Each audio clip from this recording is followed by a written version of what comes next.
Nesse episódio nós vamos mostrar como preparar a área, como fazer o plantio das hortaliças. As hortaliças é que vão financiar o estabelecimento das florestas. Nessa linha aqui, por exemplo, a gente plantou há pouco tempo abacaxi e estamos usando uma cobertura viva para proteger o abacaxi no início, que é a aveia. Foi plantada depois desse trigo. Ainda falta aqui a gente plantar os consórcios de árvores, né? Urucum, ingá, árvores do futuro, árvores de crescimento lento. É uma linha nova. E do lado dessa linha de árvores, nós vamos plantar aqui nossas hortaliças. Então nós já jogamos farinha de rocha e fosfato. E também é uma técnica que Ernest usa de usar a própria força da gramínea para suprimir a gramínea. Então nós colocamos esse material aqui, deixamos aí 20 dias, 30 dias para suprimir a gramínea, para ela não crescer. Aí depois a gente só passa o trator, porque acaba matando as toceiras. Então é um jeito mais fácil de você dominar a área. Você roça, acumula a gramínea no lugar que vai fazer o canteiro, espera 20, 30 dias, aí você só desenlera e não precisa capinar. As toceiras já estão mortas, aí você passa o trator e planta. Então foi isso que nós fizemos e vamos passar o tratorzinho agora.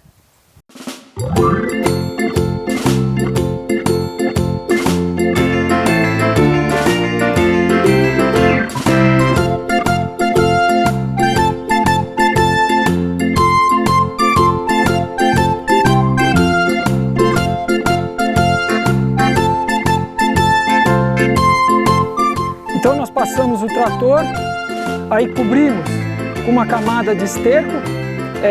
Em média aqui a gente usa um saco de esterco para cada 6 metros, né? É cama de frango, então ela vem misturada um pouco de maravalha. E cobrimos o canteiro, que nós vamos plantar as hortaliças, com esse material triturado. Isso é madeira triturada, galhos até 12 centímetros, que é a capacidade do nosso triturador. Então nós vimos como preparar o solo, os adubos e a cobertura. Como nós vamos usar esse material da cobertura? Como nós vamos condicionar esse material, preparar esse material para ficar fácil de transplantar o alface ou semear a semente, seja de rabanete, de cenoura. Nós temos várias possibilidades. Esse aqui é um triturador, ele tem uma potência mais baixa, é um triturador que você paga em torno de R$ 1.500 a R$ 2.000. Ele não tritura galhos grossos, ele tritura no máximo margaridão, tritura cana, mas árvore ele não consegue triturar.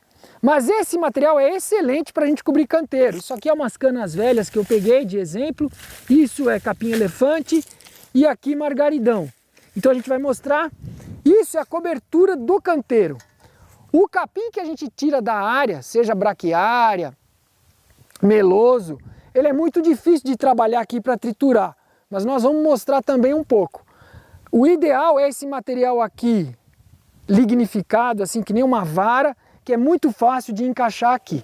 Então a gente vai mostrar como se trabalha esse material.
Esse material é o que veio daquela área que nós roçamos com o microtrator, com a roçadeira.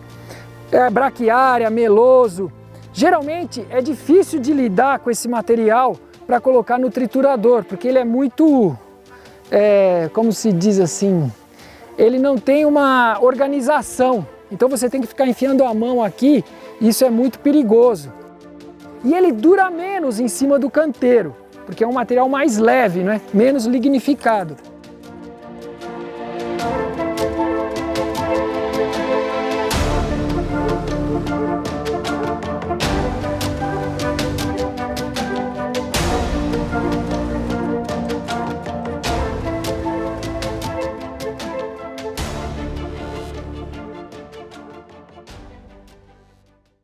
O ideal é que a gente use um material fácil de trabalhar, porque esse modelo que nós estamos implantando, a nossa horta, ela é itinerante.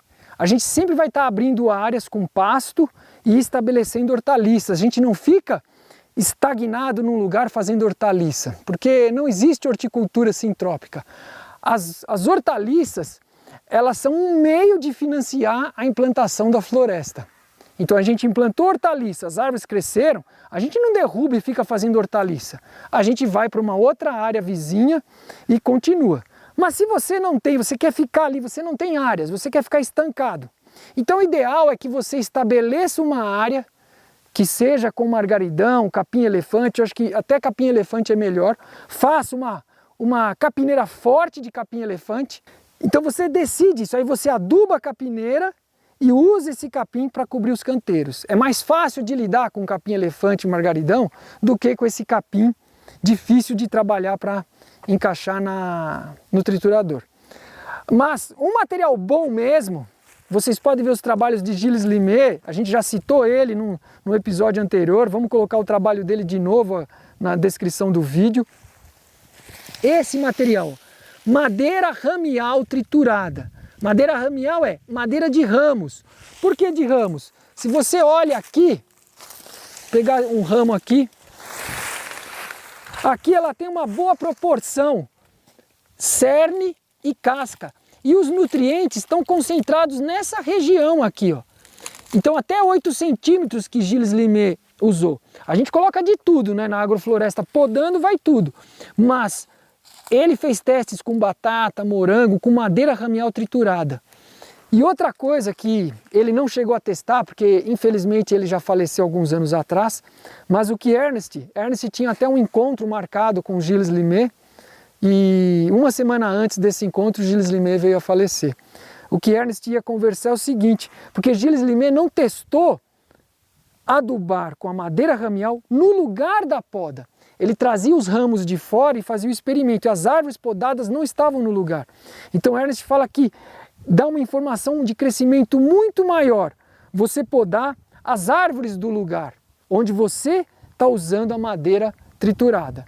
Então a gente vai mostrar agora essa madeira, isso aqui como triturar, isso aqui é um triturador muito mais potente que aquele que nós mostramos, e o sistema de corte dele é diferente. Se você olha esse triturador por dentro aqui, dá para ver esse aqui, lá é mais difícil de abrir, mas esse aqui, ó, a faca entra aqui o material e a faca corta perpendicular, ó, a minha luva aqui, ó, a faca corta perpendicular à fibra. Então isso exige muito mais força do triturador do que se aqui fosse um tambor.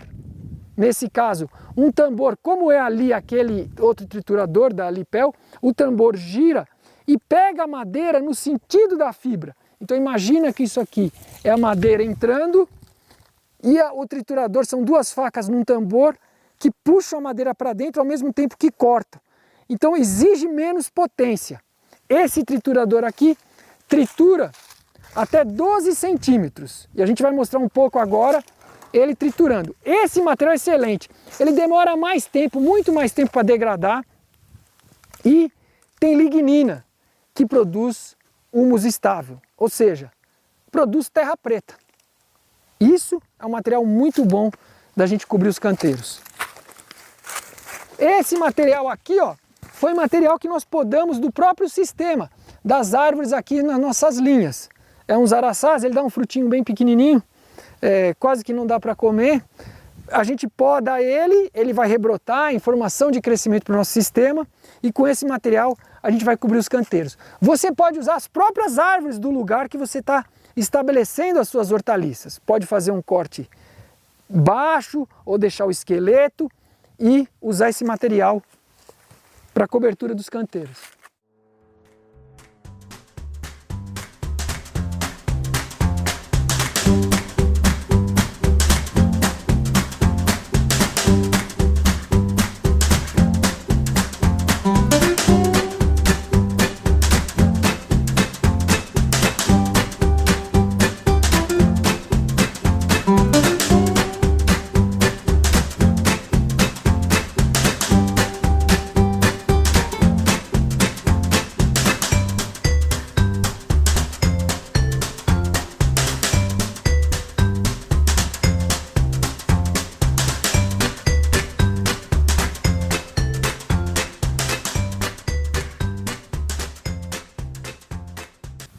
Então, na própria área que você vai iniciar o plantio, se você tiver árvores, você pode podar e usar um triturador desse. Caso você não tenha um triturador, você pode comprar um triturador mais barato, de outra marca, marca Trap, e triturar esse material, que é a palha que nós roçamos do lado. Esse material também, ele dura menos em cima do canteiro, porque ele é menos fibroso, tem menos lignina.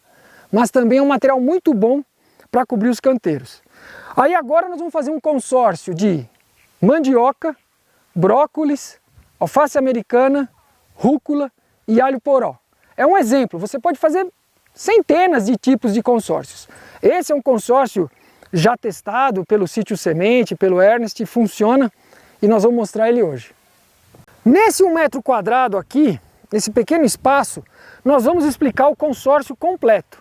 Então nós plantamos já mandioca, 2 manivas espetadas para fora, ela não atrapalha em nada o alface, a rúcula, ela demora muito para crescer no início e agora nós estamos na estação fria, demora muito, muito mesmo. Então, plantamos o alface americano como se fosse monocultura, 3 filas espaçadas em torno de 30, 25 centímetros. Entre as alfaces, a gente planta a rúcula. Então aqui vai 1, 2, 3, 4, 5, 6 rúculas entre os alfaces. Então seria, se fosse plantar rúcula em monocultura, a rúcula pegaria essa fila de alface também. Não, então nós estamos plantando 50% do plantio da rúcula se ela fosse monocultura. Então plantamos alface americana em monocultura, 100%. A rúcula plantamos 50%, então já são 150%. E a mandioca nós plantamos em monocultura, mais 100%. Então, comparado com o plantio em monocultura, aqui já tem 250% plantado. 50% da rúcula em monocultura, 100% do alface, como se fosse monocultura, 100% da mandioca, como se fosse monocultura. Então aqui vai a rúcula entre os alfaces. Agora nós plantamos o brócolis ramoso. Tem o brócolis ninja, né, aquele de a cabeça compacta. Esse, eu posso colocar ele perto de uma rúcula que ele vai crescer muito devagar. Então não atrapalha nada a nossa alface. Então na borda do canteiro, próximo a uma rúcula, os dois distanciados uns do outro aqui, ó, o brócolis. Aí eu dou um espaçamento de 60 centímetros, eu pulo um alface. Então eu pulo uma fila aqui, ó. Então tá o brócolis perto da rúcula. Tem um alface, outro alface, eu pulo aqui e coloco outro brócolis aqui, perto de onde vai uma rúcula.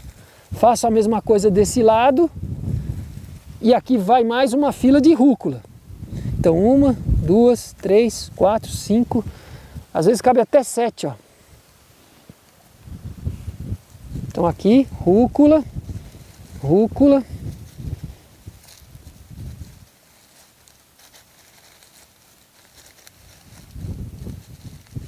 Pronto. Então esse é o padrão de repetição, é um fractal da horta. Ainda falta o alho poró. Tá aqui o alho poró. Eu coloco ele próximo à rúcula, aqui 2 filas. Não atrapalha em nada as rúculas. O alho poró vai crescer muito devagar no início. Então, o alho poró ele vai entrar aí em torno de 15% de como se fosse monocultura. E não atrapalha em nada. Vou colher o brócolis, depois vou colher o alho poró e a mandioca vai estar pequena. Às vezes você pode achar a mandioca crescer um pouco, se ela vai atrapalhar o brócolis, você fala, mandioca, espera um pouquinho que o meu brócolis vai chegar. Aí você faz uma poda leve, colhe o brócolis, aí corta o brócolis, ele sai do sistema e a mandioca fica. Então é importantíssimo nesses sistemas de consórcio, se chegou o ponto de colheita da rúcula, você não pode deixar ela florescer no canteiro. Você tem que colher, porque senão ela vai ocupar o espaço do alface, porque o alface ainda está crescendo. Aí a rúcula produziu, você colhe a rúcula, o alface ocupa o espaço dela. O alface produziu, você colhe o alface, o brócolis ocupa o espaço dele. Então, se você não tem mercado, você colhe, dá para a galinha, dá para o porco. Aí tem pessoas que falam, ah, mas eu quero que a minha rúcula sementeie. Então você escolhe um canto. Não vai ser o seu canteiro inteiro de produção que vai produzir semente. Você escolhe um canto e naquele canto você define que é para produzir semente. Então esse é um exemplo de consórcio que você pode fazer. A gente vai deixar o link também do livro do Namastê e do Nelson, Agroflorestando o Mundo de Facão a Trator. No final do livro, eles dão muitos exemplos de consórcios. Esse consórcio aqui é para 9 meses. Por que 9 meses? Porque é o tempo de eu colher a última planta do consórcio, que é a mandioca. Você pode fazer consórcios de ciclos menores. 45 dias, o alface sai e você já pode entrar com raízes, o alface foi a última cultura. 90 dias, que seria o brócolis, 120 dias com cenoura, 180 dias, aí pode ser açafrão, com 10 meses, aí a última planta que você colhe é a batata baroa, 12 meses, pode ser o gengibre. Então depende muito do consórcio que você faz, e isso vai determinar quanto tempo aquela área vai ficar mobilizada com hortaliças. É importante que no início, se você não tem experiência de consórcio, use 2, 3, no máximo 4 plantas e vai observando a evolução delas. No livro do Namastê também tem as tábuas, as tabelas, mostrando o extrato de cada hortaliça. Então a gente está fazendo uma combinação de extrato e uma combinação temporal também. É uma escala temporal, as plantas vão saindo e liberando espaço para as outras hortaliças do futuro. Isso é como se fosse um pedacinho da nossa agrofloresta do futuro, quando a gente poda e abre espaço para as outras árvores de ciclo mais longo. Então, basicamente é isso que nós queríamos mostrar e chegamos ao final dessa temporada. Nos próximos vídeos que nós vamos postar vão ser vídeos independentes mostrando linhas de árvores, agricultura por processos, enfim, o dia a dia no nosso centro de pesquisa. Espero que a série tenha sido útil para vocês e que a gente trabalhe com muita vontade, muito vigor para trazer de volta as florestas do Brasil.